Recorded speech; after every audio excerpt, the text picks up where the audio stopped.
Hola, ¿qué tal? Bienvenidos una vez más a nuestra clase digital. El día de hoy vamos a hacer una revisión general de la historia general del átomo para que conozcamos un poco más acerca de la partícula principal que conforma a la materia. Bienvenidos y comencemos.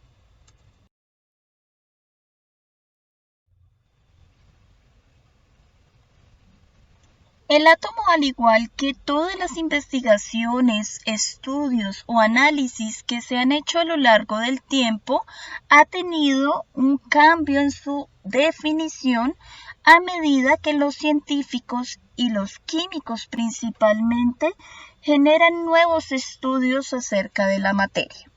Por eso vamos a ver cómo ha sido conocido el átomo a lo largo del tiempo y qué características principales nos han brindado acerca de esta importante partícula cada uno de los científicos que aportaron a la importante ciencia de la química.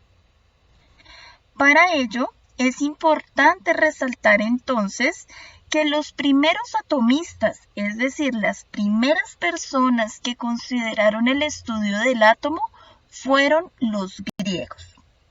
Ellos, por primera vez, se preocuparon al intentar indagar o preguntar sobre qué conformaba la materia.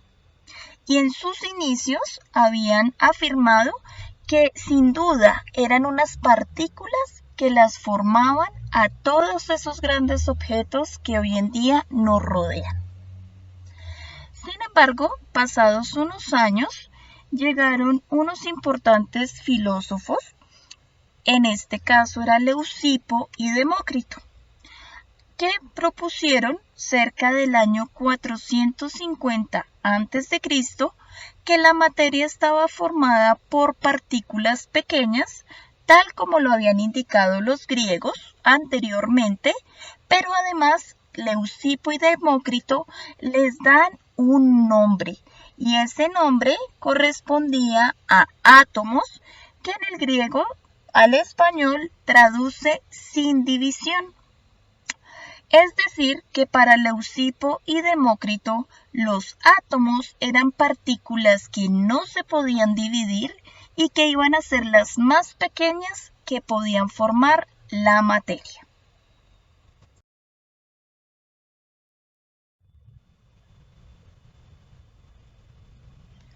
Dentro de los estudios entonces de Leucipo y Demócrito, además de brindarle a las partículas que conformaban a la materia por primera vez el nombre de átomos, ellos consideraban que estas estructuras eran obligatoriamente sólidas, es decir, que la materia que estaba conformada por líquidos o aire, pues no podían tener átomos, porque no había manera de que estos estuvieran en un estado de agregación sólido. Otra consideración para Leucipo y Demócrito era decir que entre los átomos que formaban la materia, pues había un vacío. Y eso lo podemos corroborar hoy en día gracias a la propiedad de la porosidad, que es una propiedad general de la materia, donde nos dicen que por más que un material sea muy sólido, entre los átomos que lo forman hay un espacio de vacío. Y a eso era lo que se le llamaba porosidad. Otra consideración de Leucipo y de Demócrito era decir que los átomos eran indivisibles, es decir, que eran las partículas más pequeñas de la materia y no había nada más pequeño que el átomo. Hoy en día sabemos que no es así, porque el átomo a su vez está conformado por tres partículas principales que son más pequeñas que él y que conocemos como protón, electrón y neutrón. Además, para Leucipo y Demócrito, los átomos eran eternos, es decir, iban a permanecer todo el tiempo en el planeta, sin importar si ese objeto o material era destruido.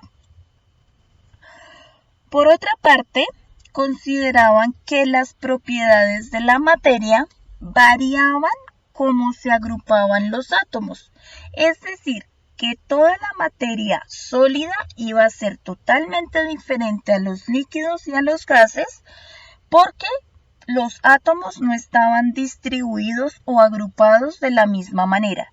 Pero recordemos que para ellos el átomo obligatoriamente tenía que estar en estado sólido. Otra de las consideraciones ya para terminar de Leucipo y Demócrito es que los átomos eran diferentes entre los objetos en cuanto a color, forma, distribución y tamaño.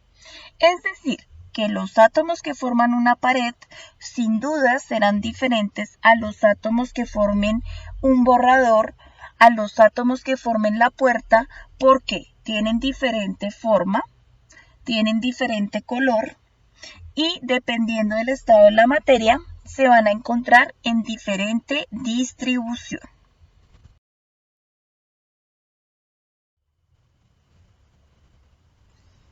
Lastimosamente, pasados los años, a Leucipo y Demócrito sus estudios acerca del átomo no les fueron muy relevantes para los griegos. Así que el estudio del átomo se detuvo desde los años de Leucipo y Demócrito y fueron retomados nuevamente hasta el año 1805 por John Dalton. Él sin duda le llamó la atención los trabajos de Leucipo y Demócrito, que recordemos fueron muchísimo tiempo antes, cerca del 450 a.C., y fueron rescatados una vez más hasta el 1805 por este importante científico, en donde él volvía a proponer que efectivamente la materia estaba formada por el átomo. Pero esta vez el átomo iba a tener una actualización en el concepto a lo que había dado Demócrito y Leucipo. Para John Dalton, al igual que Leucipo y Demócrito, la materia estaba conformada por átomos.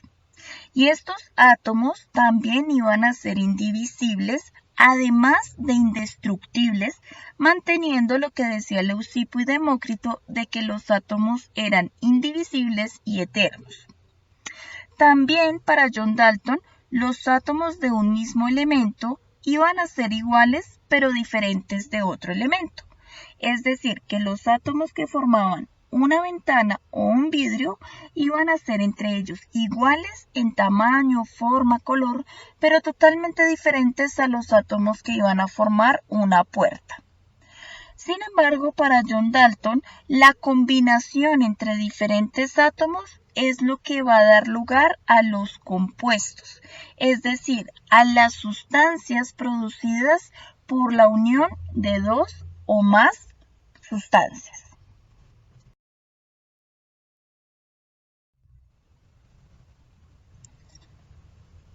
Sin embargo, llega un año muy importante que fue el año 1895, donde se descubre que el átomo no era el más pequeño que formaba la materia, sino que tenía una partícula negativa de menor tamaño dentro de él.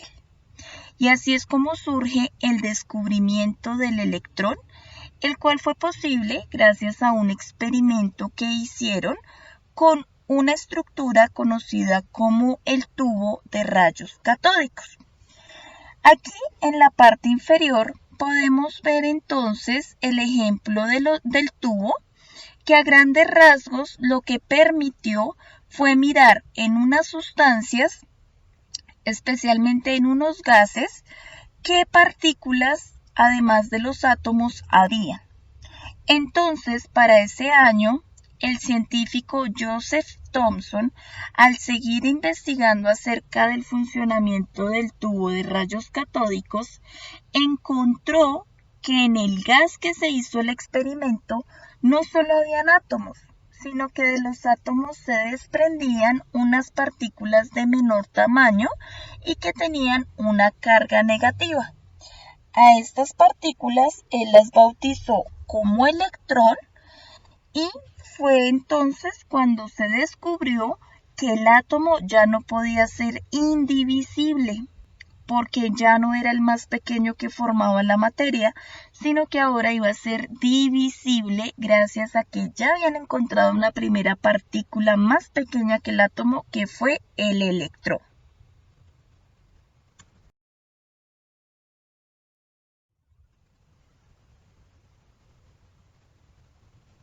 Con la gran emoción del descubrimiento de una partícula tan pequeña que fue de carga negativa, entonces para Eugen Goldstein fue muy importante identificar que si había en el átomo partículas negativas, debía existir entonces el opuesto. Y entonces prefirió hacer una modificación en el experimento anterior del tubo de rayos catódicos para esta vez analizar si habían, además de partículas negativas, partículas positivas.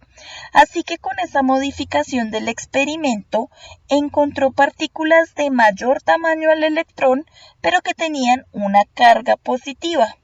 Y a estas se les dio como nombre los protones.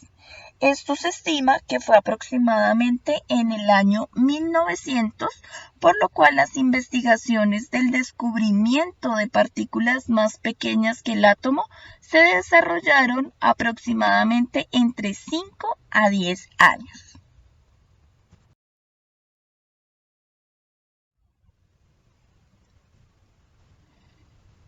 Teniendo en cuenta que para Leucipo, Demócrito y John Dalton el átomo era indivisible porque era la partícula más pequeña, pues los científicos y los químicos no podían mantener sus ideas de que tras el descubrimiento del electrón y el protón, el átomo iba a seguir indivisible.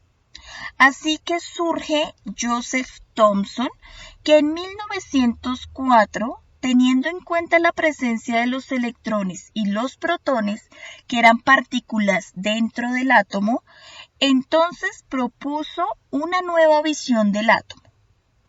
A estas nuevas visiones que surgen del átomo se les conoce como modelos atómicos.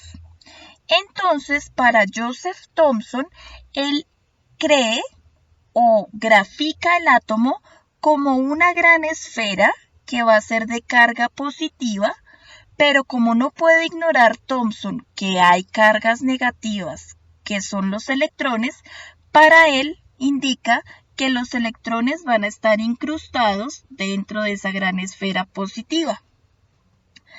Y entonces, en este modelo que vemos aquí, también se le dio otro nombre como el modelo atómico tipo pastel o pudín, debido a que parecía que los electrones, al incrustarse en esa esfera, eran como si fueran uvas pasas dentro de un pastel.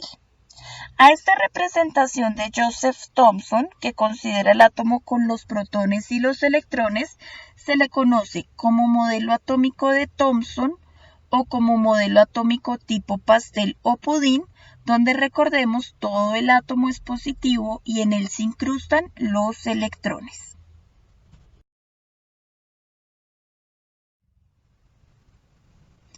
Sin embargo, la propuesta del átomo de Thomson no era muy satisfactoria porque hacia el año 1911 el científico Ernest Rutherford afirmó que era posible que dentro del átomo existieran dos regiones donde habitaran las cargas positivas y las cargas negativas. Teniendo en cuenta esas dos regiones establecidas por Ernest Rutherford, donde reconoció que sin duda había en el centro del átomo un núcleo y que allí se iba a encontrar los protones y alrededor del núcleo unos orbitales donde iba a haber unos electrones, pues fue necesario representar el átomo de otra manera. Entonces, a esta representación que vemos en pantalla, donde reconocemos ya no una forma esférica del átomo, sino una forma un poco más estructurada, donde reconocemos un centro y unos orbitales, es a lo que se le conoce como el modelo atómico de Rutherford, en el cual considera las dos zonas que hemos trabajado en videos anteriores, el núcleo y el orbital.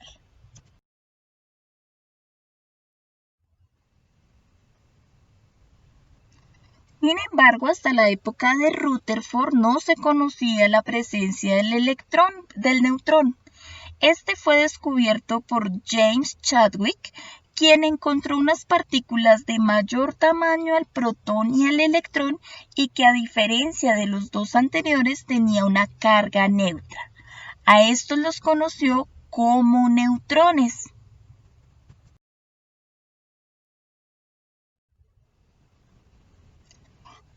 Por tanto, ya no podíamos tener el modelo atómico de Rutherford que consideraba solo a los protones y a los electrones dentro de unas zonas específicas, sino que era necesario crear un nuevo modelo, y eso lo realizó Niels Bohr en el año 1913, en donde mantiene una representación gráfica del átomo similar a la de Rutherford, pero le añade la tercer partícula encontrada, que fue el neutrón, estableciendo entonces que dentro del núcleo del átomo íbamos a encontrar cargas positivas y neutras, es decir, protón y neutrón, y alrededor, girando en estos orbitales, íbamos a establecer los electrones.